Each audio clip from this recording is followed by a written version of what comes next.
Desperado ka na ba? Kapag narinig mo ang salitang desperado, anong unang naisip mo? Surely you'd think of something negative.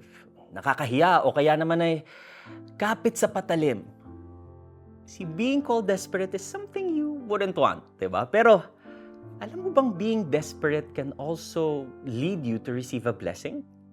That's exactly what happened to Bartimaeus sa Mark 10 verses 46 to 52.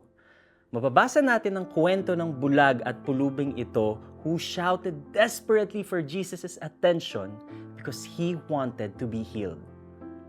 Sa totoo lang, hindi si Bartimaeus ang klase ng taong madalas na pagtutuunan ng pansin. He isn't rich, and he is considered an outcast of the society. Pero when he heard that Jesus would pass by, alam niyang kailangan niyang makuha ang atensyon nito. And even when people ask him to shut up, mas lalo pa niyang nilakasan ang boses niya, calling on the name of Jesus. Nang tawagin ni Bartimaeus ang pangalan ni Jesus bilang Son of David, he believed in his heart that Jesus is the prophesied Savior of Israel. Faith, combined with desperation and persistence, caught the attention of Jesus and paved the way for a miracle. A prayer fueled by desperation is powerful. Hindi dahil sa lakas ng sigaw, kundi dahil alam ni Bartimaeus kung kanino siya sumisigaw para humingi ng kagalingan. He believed Jesus was his only hope. Sometimes, people would try to silence our prayers and discourage us.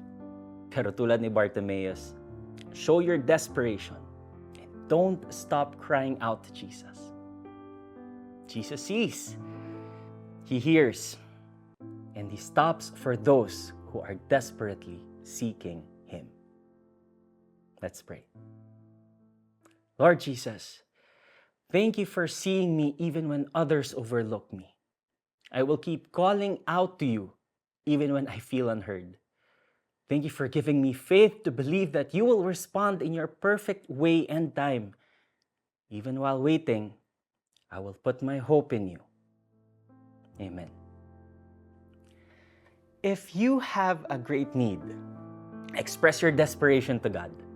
Don't hold back in prayer. Be honest and bold and cry out to Him with every burden you carry and receive His peace.